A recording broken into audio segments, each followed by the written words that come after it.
มาเลยบาทนี้เนาะนี่เศร้าคักแล้วบ่ดื้ออีกเด้อเจ็บอีกเด้อฮะโอ้ยบาทนี่เรียบร้อย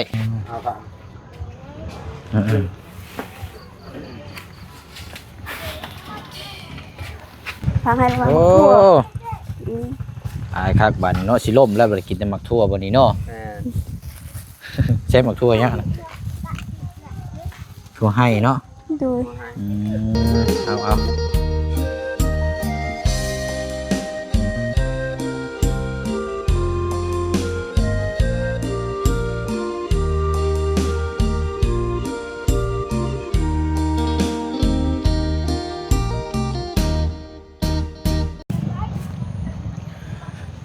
มาเดี๋ยวพี่น้องเนาะตัดภาพเปิดกล้องมาอยู่หน้าบ้านเรือนซานของทาง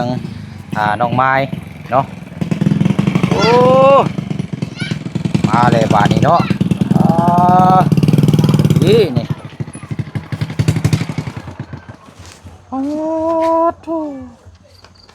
เห็นสภาพรถโดดเนาะคักแน่ดีเนาะนี่เอาเมื่อยอยู่ไว้ เมื่อยอยู่ ทางมันหยาบ โอ้ยเอาสบายดีเนาะยามค่ำยามแรงเบิ่งพี่น้องยังมาติดเถือกติดแน่แท้นี่บ่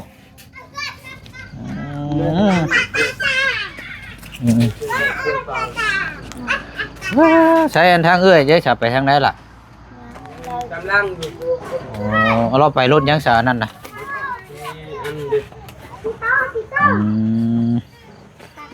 นะพี่น้อยเนาะแวะวนเวียนมาอัปเดตเยี่ยมยามถามข่าว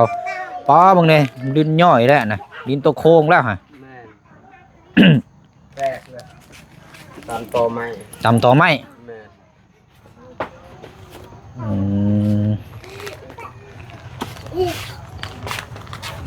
ป้อเนาะนักเติบมันนี่3 สอบเบิดแล้ววะ นั่งอยู่กับพวกนั้นสองมือวันจันทร์ อันว่าฮูดได้ซะแล้วบ่ไอ้ฮูดก็ยังบ่ทันแล้วอยู่โอ้เอา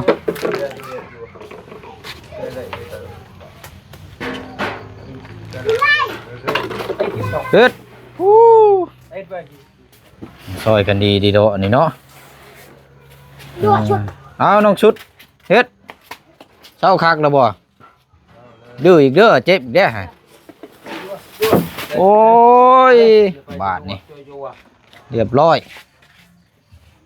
มันเกาะแล้วฮะเนาะมันเกาะขาดเลย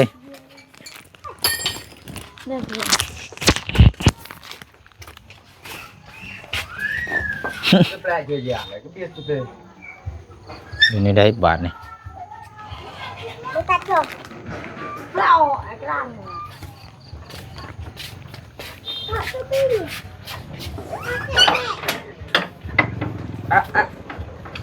เย็นจีนเอง พูดมาเลยทั้งนั้นเนาะ เอาเลย โทษ cái pi chú đi đâm lời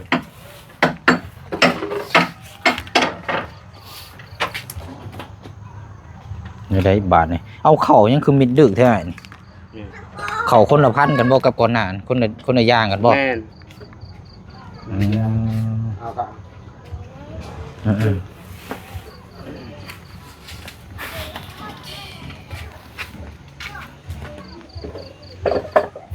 คนละยางเข้า แต่ว่ามิดนี่คล้ายๆคืออันนั้นเนาะตัวนี้เนาะ แม่น ต้องมิดน้อยตัวนี้ แต่ว่าก็แข็งคือกันอยู่บ่ บ่ได้แข้งและอ่อน ตัวนี้อ่อนบ่ตัวนี้นี่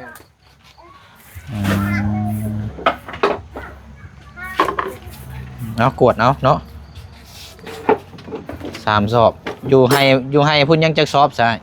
ยังซี่ 4 สอบ ยังซี่เป็นเบื้องนั้นนั่นยังเหลือแต่ฝนตกอันยังฮูกขึ้นบ่ได้ดอกมันทางมันลื้อตรงนั้นถ้ามันทนแดดก่อน แสดงว่าอันปีนี้นี่บ่ได้หลายคือปีที่แล้วบ่ แม่ปีนี้ก็ประมาณข้าวบ่ฮอด20-30,000ปี ปีนี้บ่ฮอด20ครับ ปี แล้วนี่ก็ได้30อยู่ เอยังอีกหลายมื้ออยู่บ่สิแล้ว ยังประมาณก็มื้อวันจันทร์นั่นแหละสำเร็จวันจันทร์ที่นั่นมื้อนี้ก็วันพฤหัสวันศุกร์วันเสาร์วันจันทร์นั่นแห จั ละ งหน่อยก็แล้วดอกเนาะ แม่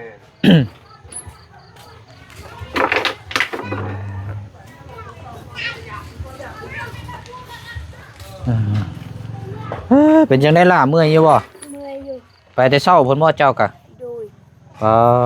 ซอยเวียกแต่เช้าเลยนี่เนาะแต่เช้าแล้วหากะมานี่แม่นบ่ โดย อืมโอ้เอาอันถ้วยมาใส่เอากระจุงกระยังบ่มีบ่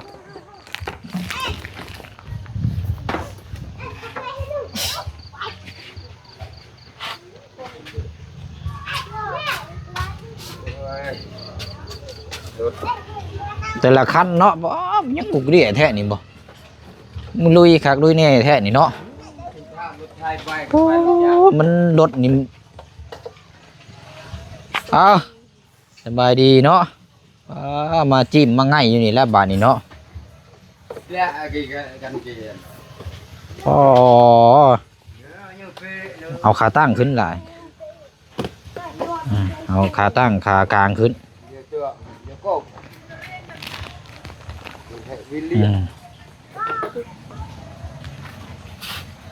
ทางนี้รถนี้มันจนค่าจักนี่เป็นทางมันกันยากอันหนึงไป ติดบ่ แม่น อืม ทางกับบ่แม่นทางรถ หายยังไงค่ะเนี่ย เอาน้ำสีดออกบ่ได้บ่น้ำทางเอาช่องสีง่ายกว่าแท้นูลงไปพอเอาน้ำทางพอ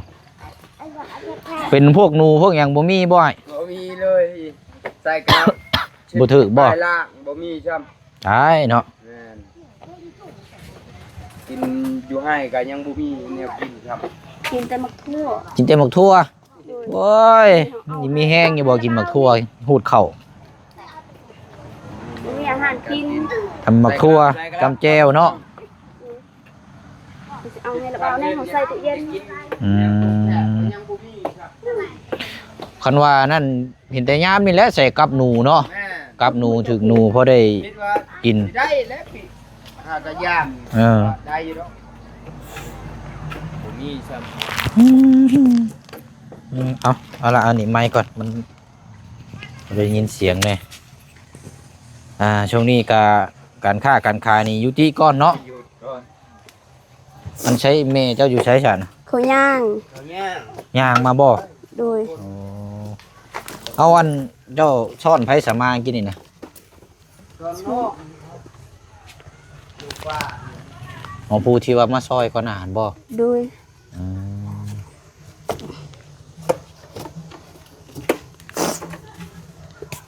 แต่เช้านั้นซ้อนปลาเฮาไป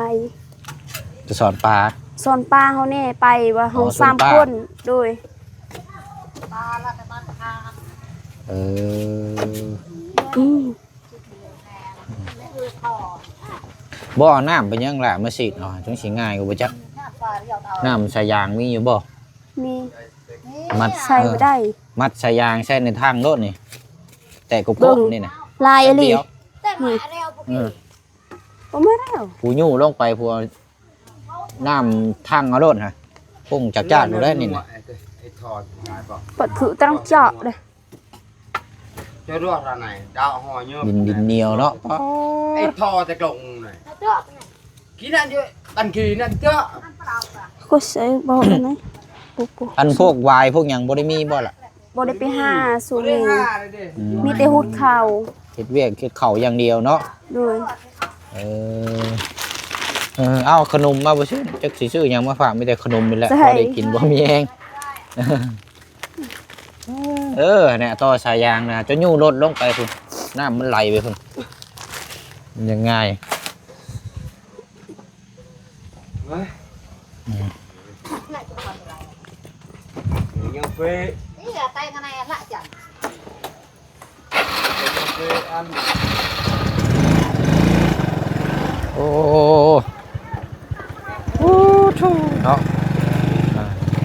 สูตรนี้เคยออกได้นี่ เอาถ่ายขยอย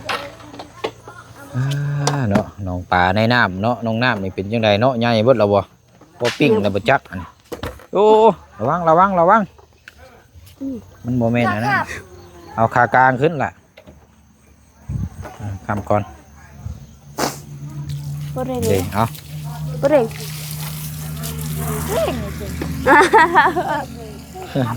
เอาสายยางมัดเอาปิดก่อนสายยางมามัดเอาล่ะสายยางบ่มีบ่เชือกเลยมันสิหลุดคือเก่าหั่นละอ๋ออันนี้คือหกแท้นี่บ่มีหยังอันนี้นี่คือว่ามีเข่ามีหกหญ้าซื่อๆบ่ หมดแล้ว เนาะหกเหือดิเนาะนี่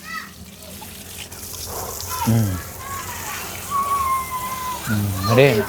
สายยางน้ำพอเจ้าหามัด จะ ตัดด้วยดาว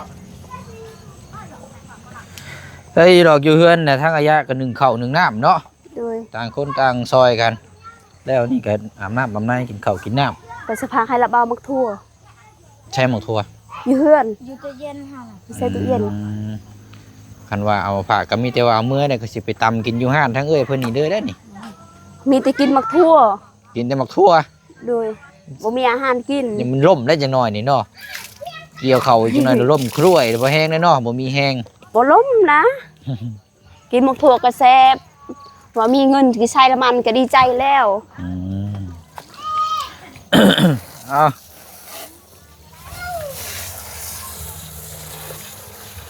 แม่นั่นย่างมากกับไผซะนะ กับป้าเฮา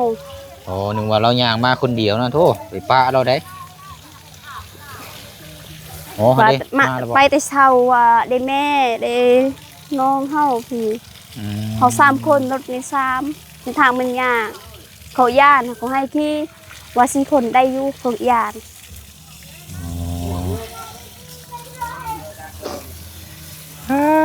อันนี้แต่ว่ายอมรับบ่ดินเหนียวแห้งดีโดเนาะ โดยจนรถไปบ่ได้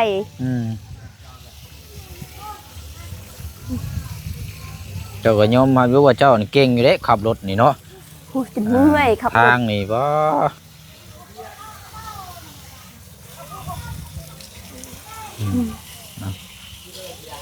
ดินมันอยากเหนียวมันก็เลยสีดยากในจังน้อย เส้นทางยังไม่ได้แห้งหลายคนไป ไหนยังไหนซุยเลย ขี่คันนี้อันนี้เนาะ เลย คันขาวเนี่ยบ่ได้ขี่บ่ บอสิได้ ตัวนี้สิได้อยู่แต่บ่มีรถไปมี ได้ รถ เอา ปลา คันขาวเอาไว้ก่อน โดยตัวนี้รถปลาเฮาว่าป้าให้รถนี้ให้ไปว่ามีแต่ไปให้ ว่าเขาว่าป้าเฮาขี่บ่ขี่บ่เป็นรถเขาขับบ่ได้ แต่ให้ค่อย เลยให้เจ้านั่นครับ โดยรถตัวนั้นเฮาสิได้รถตัวนั้นมีแต่ขายหน่อไม้ ว่ารถหากระซื้อคันน่ะเนาะ โดยว่าเงินเฮาใส่ละมันมีแต่ทางเงินป้าเขาแน่ซื้อละมันรถช่วงนี้บ่ได้ไปขายหน่อไม้มีแต่หุดข้าว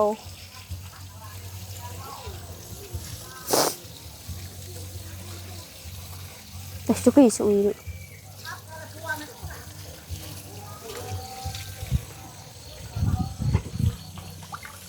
เอาอีกบุรุษบ่นานเนี่ยก็แล้วดอกเนาะ โดย แล้วนี่ก็ให้ทั้งพ่อเจ้าบ่นี่ตัดลักหัวนี่มาอ้อมเฮือนเลยนี่บัดนี้สำบายอ้อมหัวเลย เบิ่งจนมือเฮาขับรถจนแบบนี้ มือบาดเลยบ่ โดยทางตีนหมดนี่จนทรงมันขาดแต่จะบอกสุดท้ายน่ะมีตั้งไงทานละไอ้เด้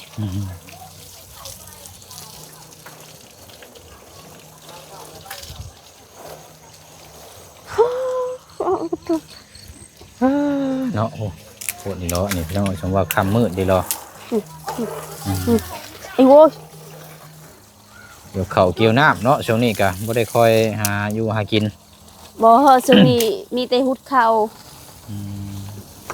ว่าบ่มีเงินว่าจีไปหาของขายก่อนสิใส่ละมันรถ thơm gì chứ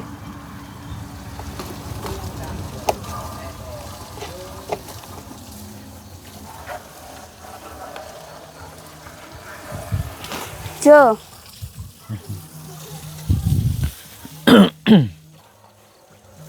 โอ้ห้อยสีดใส่กันได้เฮ้ย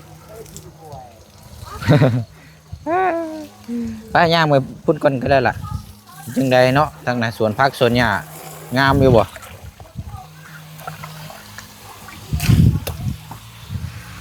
chưa thôi ừ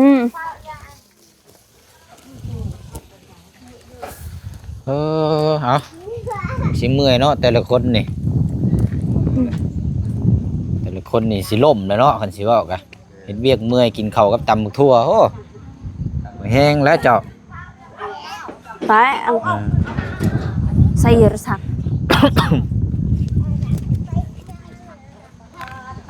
ใส่คือบทพากันใต้ไผ่เนี่ยนะคือมืดแท้แต่พื้นใต้ไผ่ผู้นี่บ่ป้า แม่น อันอยู่บ้านนั่นเนาะ อยู่บ้านกะหาร เฮ็ดเวียกน้ำกันไว้ โดยไปหุดเขาซอยเฮาเพิ่นก็บ่มีข้าวกินเนี่ย บุดเข่าวแล้วก็แบ่งให้เราเนาะ แม่น พอได้กินน้ำกัน nào thế cô ก่อนลูกเขาไปหุดก็3เป้าแบกเขา อืม รอบนี้อีก thằng hay là โอ้ một thua ừ. อายคักบัดนี้เนาะสิล่มแล้วบ่ได้กินแต่หมักทั่วบัดนี้เนาะ แม่น ใช้หมักทั่วยังทั่วให้เนาะ rồi อืมเอา còn ขอบใจละลายพี่น้องพอดีได้ออกไปในตำกินเมี่ยงอยู่นี่เด้อนี่เขาบ่บุญอยู่นี่แล้วหาด้วยแล้วนี่ แต่หาบ้านนี่แหละเขาเก็บแต่บ่เห็นเขาทีมงานมาเข้ามาบ่เห็นเขาเลยจักคน หมักอันหมักทั่วนี่ก็ลายเนาะอยู่ใส่ก็คือกันแล้วก็เจ้าเลาะขายนี่มีแต่หมักทั่วนี่ rồi miแต่กินมักทั่วบ่มีอาหารกินดิสอนป่าบ่ไหวแล้วมันเมื่อยทางขี่รถสอนรถมันเมื่อยดิ เป็นนี่ได้คือบ่ไหว มันเมื่อยดิทางขับรถแน่ว่าทางอูดเข้ามันยาก อืม ว่าเส้นทางมันบ่ได้ยากก็บ่ได้เมื่อยขี่รถ มีเมื่อยกินแนวกินบัดยังอันนั้นอีกเนาะพอแห้งได้เนาะเอ้ยอันบ่ได้เอาแวงไว้กินบ่ โอ้มีแล้วโหมีแต่กินมักทั่วตลอด เตมักทั่วอยู่ให้ก็กินมักทั่วเพื่อนจะกินมักทั่ว ทำแต่หมักทั่วเนาะ แม่ยามมีมักทั่วคือห้าง โอเคอ่ะขอบใจละเนาะแช่ใจตู้เย็นเนาะยังเย็นจ้อยๆเลยนี่ ใส่ตู้เย็น คักกี่ดีนี่เนาะตู้เย็นนี่เย็นคักกี่ดีนี่นี่เนาะคันว่าคือบ่มีตู้เย็นใส่นี่แห้วเด้นี่นี่มัน เฮาทาแล้วว่าบ่ได้เห็นนี่แล้วว่าสิกินให้มักทั่วเขาสิเอาให้บ่ได้เห็น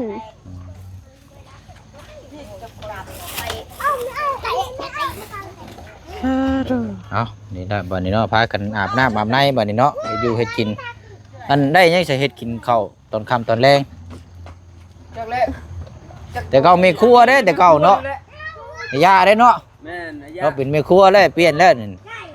ต้องถามแม่ครัวผู้นั้นเนาะเฮ็ดแนวข้าว บ่มีของเฮ็ดแล้ว มีจิตตำมักทั่วกินมักทั่วจำนั้นพอแล้ว ตำทั่วเนาะบื้นกินตำทั่วอีก โดย มีหากินข้าวป้า โอ้ยเนาะ ชูมักทั่วชูมักไม้มีอาชีพเอาไหม ไปซะเนาะตามนั้นแหละพี่น้อยขอบใจละลายหมักทั่วเด้อล่ะเด้อ บ่เป็นหยัง เอาไปแบ่งกันกินอยู่พุ่นละมันหลายโพดกินบ่ไหวหรอก กินให้หมดนั่นแซ่บ จักสิกินได้ไรแล้วจักสิต้มจักสิแกงสิทอดบ่บัดนี้ นอนออสโตร มื้ออื่นก็พากันไปต่ออีกมื้ออื่นเนาะ โดยจนหมดข้าวนั่นแหละ เฮ้ยดอกมันช่วงสิเบิดแล้วล่ะผ้าพ่นบัดนี้นะมีแต่ว่าเฮาเด้งเอาฮูดเข้าฮูดน้ำรถเอาแล้ว บ่ได้ฮู้เขาจักหน่อยมีแต่ฝนตกบ่ได้ฝนตกก็หมดแต่โดนแล้วเขาเฮาเขาบ่ได้งามปีนี้ เนาะอันบ่ได้มีไผเข้ามาหาได้นี่เนาะ ดู เพราะว่าคือว่าได้มันเวียกงานกับหลายหม่องหลายบอนในช่วงนี้ก็เอาได้ชะเนาะบ่ซั่นแล้วสิได้ไปก่อนได้บัดนี้เด้อ โดย เดี๋ยวสิมาเยี่ยมยามทำข้าวไหมบ่ได้ซื้อแนวอยู่ในกินมาฝากครับกินตำบักทั่วแล้วก่อน เป็นหน้ากาดีใจแล้วมาถึงงานมาเข้ามากับอยู่ดีใจดีหลายๆแบบเอากะเฮ็ดเวียกเอาเป็นไอ้น้องนุ่งมาเข้าก็ดีใจหลาย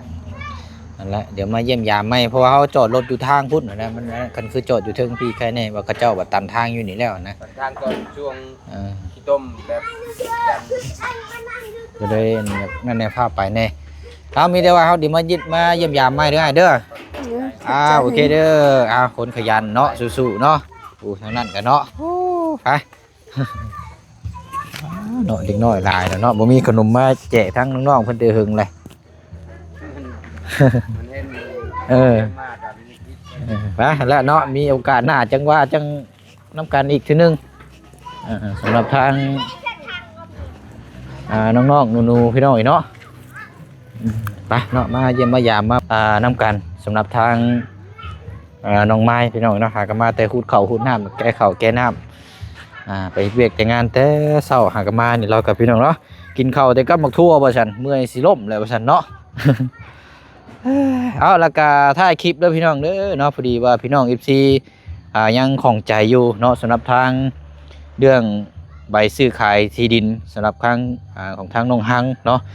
ทางพ่อน้องเปียวก็จะขอแจ้งเพิ่มน้ำเนาะเพราะว่าใบซื้อขายที่ดินนี่โบเซียงนี่ให้ใส่ซื้อน้องฮังคนเดียวเนาะแล้วตามมาลูกแล้วก็น้ำกัน3คนนี่แหละพี่น้องแต่ว่าต้นขั้วหรือว่าต้นหลักๆเลยก็แม่นใส่ซื้อของทางน้องฮังเกิดอย่างขึ้นมาก็มีแต่ว่าทางน้องเพื่อนนั่นแหละพี่น้องนะครับฮู้เคลียร์กันก่อนเนาะตามคำเรียกร้องจากทางพี่น้อง FC ที่อยากให้ใส่ซื้อ เนาะว่าทางพี่น้อง FC ก็ยัง ยังบ่เข้าใจนะพี่น้องใส่ซื้อไผแหน่บ่ซั่นเนาะก็ใส่ซื้อของทางน้องฮังเด้อพี่น้องเด้อเนาะใบตาดินที่เฮาซื้อไปล่าสุดนี่แหละพี่น้องเนาะเอากะบ่มีปัญหาหรอกพี่น้องเนาะถ้าเกิดหยังขึ้นก็มีพยานมีหยังเฮาเบิ่งนำกันเป็นที่เรียบร้อยแล้วพี่น้องเนาะตามทุกขั้นตอนที่ทั้งพ่อน้องเปียวแจ้งพี่แจ้งน้องนำกันนั่นแหละพี่น้องเนาะบ้านนี้เนาะคำมืดตื่นตาแล้วก็สิได้ขอจบคลิปลาพี่ละน้องไปก่อนบัดนี้เนาะเพราะว่าบ่เชียงจอดรถไว้ถนนทางยางพุ่นพี่น้องเนาะจักสิจังไดแล้วพี่น้องเพราะว่าบ่ได้ขึ้นมาเทิงพี่เนาะไปบ๊ายบายได้พี่น้องเด้อเนาะคำมืดแล้วเดี๋ยวพบเจอกันในคลิปหน้าเนาะสบายดีพี่น้องมืดแล้วนี่เนาะ